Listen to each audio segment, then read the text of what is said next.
We got a very spicy console today that you guys are going to love.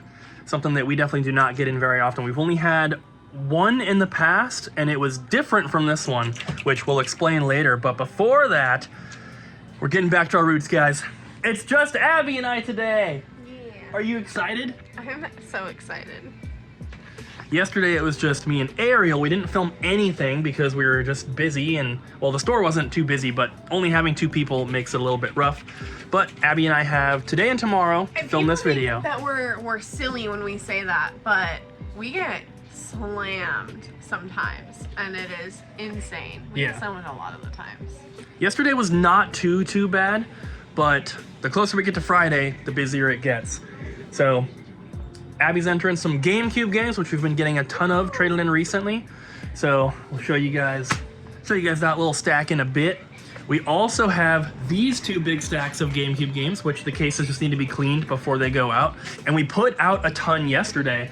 We had this top shelf almost full of GameCube, but now we have that and that there, and more to go out. So it's looking good. It's getting nice and full. So these are the ones waiting to be cleaned up. That's a PS2 game. Get that out of there. We bought David's collection, as you guys have hopefully seen in a previous video. And then we had another collection come in through the mail, which Ryan and I unboxed on the Double Jump Extras channel. And we've also just had like multiple trade-ins recently of GameCube games, which is always pretty cool. We got Sonic, and look at all these bad boys. Some filler, of course, but there's still some good stuff in there, so. Don't look at it, stop. It's just breakfast, guys. Another thing that happened yesterday when it was just Ariel and I is that we got another delivery of some Pokemon cards. We got a restock on Stellar Crown and Obsidian Flame, and then we also got Dragon Majesty packs. These are a little bit older. They're from Sun and Moon era, which is, you know, the 3DS games. So they're a little bit older. We have 10 packs, and they are expensive. They're 50 bucks each. It's pretty crazy. And we just put them out yesterday, so we haven't sold any yet, but I'm hoping that we will. Someone did buy the last 2 of 3 of whatever this Japanese set is. I know that because where Dragon Majesty was, we had these 2 Japanese packs, and there was 3 of those and only 2 of those. So I moved the 2 out, put them there, so I could fit Dragon Majesty, because there was more of these left, but now there's less of that. So that one should technically be out, but I don't want to deal with it. We are warping through the day, guys. Warping? What time is it? What are you, a nerd? What time is it? 3:10. Exactly. The last clips we filmed were before we opened. And it's just been busy. It's just been constant trades all day. Yeah. Look at all this stuff Abby's working on. We're going through some Pokemon cards. Abby started a collection. And check out this that we got in. It's so ridiculous. Bam. A graded sealed copy of Pokemon Shield for the Switch. It is a A++ 9.8. I priced it way down at 100 bucks. Prices are kind of all over the place, but it looks like for a WATA graded A++ 9.8, there have been multiple that have sold. It should be worth around like 130 to 160. Somewhere around there. There's of course a couple that have sold lower, and then you have like CGC graded ones that are similar condition and stuff like that, but it seems like the ones that are graded by WATA are selling for a bit more. So I priced it at 100. Hopefully that's enough of a discount that someone thinks it's cool and or funny and will pick it up, because I think it's a little ridiculous to grade a Switch game, but it is what it is. But there's been plenty of other cool trades today. Got some Pokemon cards. There's some cool ones in here, some older stuff, which is what we're always looking for. And a little bit of a funny story about one. This one right here. This is a Dark Charizard from the Team Rocket set, non-holo. This card is worth about 40 to 60 bucks, just depending on condition. This one's pretty good. It's not, you know, perfectly mint. It's not grade worthy, but this is about a $50 card. And we use TCG Player to price this stuff. And when I was looking up this card on there, I always look at what's listed and what's available. And somebody had one priced at $38, and it was listed as light play. It was definitely worse condition than that, but they had photos of it, and it was the holo version. So I bought that one, and that should be coming soon. The holo version's worth closer to 100, so for 38 bucks we got the holo one, which Like I said, it's not in the best condition. We'll probably sell that one closer to like 80, but still, that's a pretty good find right there. Hopefully it comes out because the person looks like they have never sold anything on there. So I'm a little worried, but it's worth the risk. Oh yeah, we also got a Mario & Luigi Superstar Saga not for resale cartridge. Doesn't have the back sticker, but pretty cool. Here it is, guys. This is what we were talking about in the intro, and then the title and thumbnail of the video as well. So just looks like a normal old PS2, right? We do have a factory sealed controller, which is pretty cool, just a standard black one. Like getting the sealed accessories with that yellow packaging. It just looks really sleek.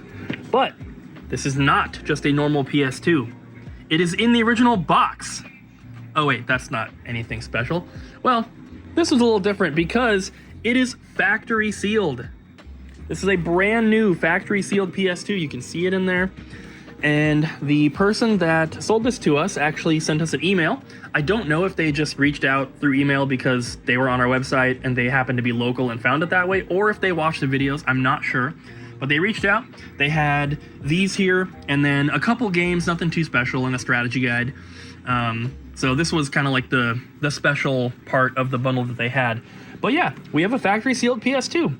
We've had one in the past, but it was the white one, which I can't remember if it was a SingStar bundle or if it was just the console, but either way, we had a sealed white PS2.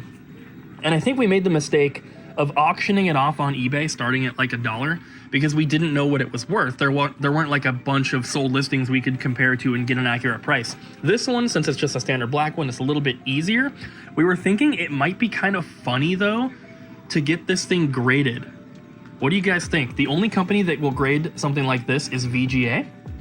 And obviously the box is not perfect. It's got some creasing down here. It's not bad though. It's not like all ripped up. The corners and edges aren't like super worn. But I don't know. Do you guys think that that might be kind of a cool, funny thing to have like on the shelf at the news store for like the grand opening? Because obviously if we send it off, it's gonna take a little while to come back. We'd probably get it way closer to when we actually open, but I don't know. What do you guys think?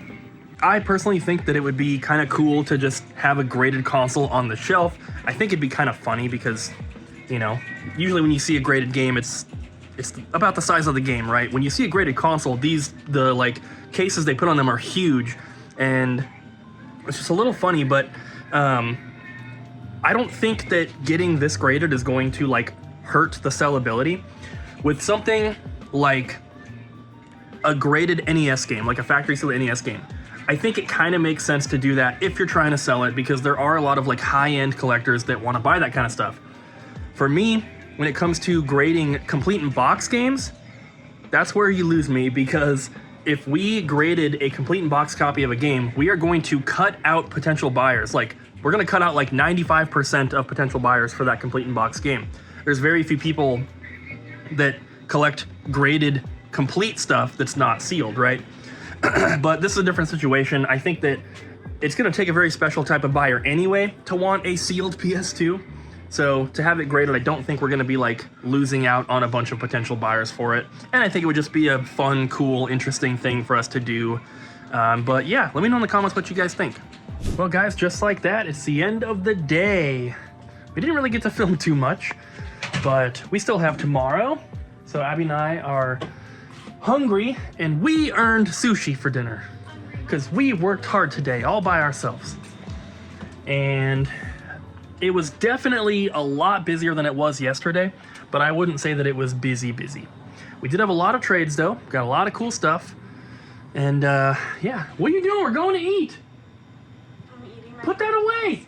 But I'm hungry. We're going right now. I'm starving. We're walking out the door in less than a minute. Come on, let's go. You're holding us up. Sushi time. And then we'll be back for you guys in just a couple seconds with tomorrow. Here we go. I am sitting in my warm car because we are headed back home. We, as in me and you guys, because I drove all this way to put a close sign on the door. It is snowing. It's not super bad, but people don't know how to drive in the snow, and also there's been so many wrecks. I left earlier before the snow started. Cooper did not. Oh, that's a leaf. That freaked me out a little bit. But this is what it looks like. And now my hand is cold. And we're done with this clip now. So we ended up having a snow day, guys. That clip that Abby filmed was actually yesterday, and we're going into work today, so you will be seeing some more snow footage because the clip that she took, it didn't look that bad, but it snowed basically all day.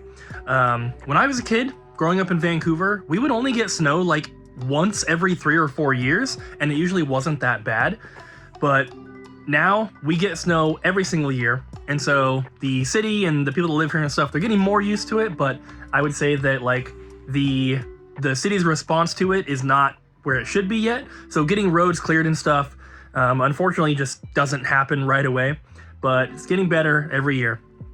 So that's pretty much it for this one. We wanted to film some more stuff, but didn't have much to do. So thank you guys for watching. Hope you enjoyed the video, and we'll see you next time.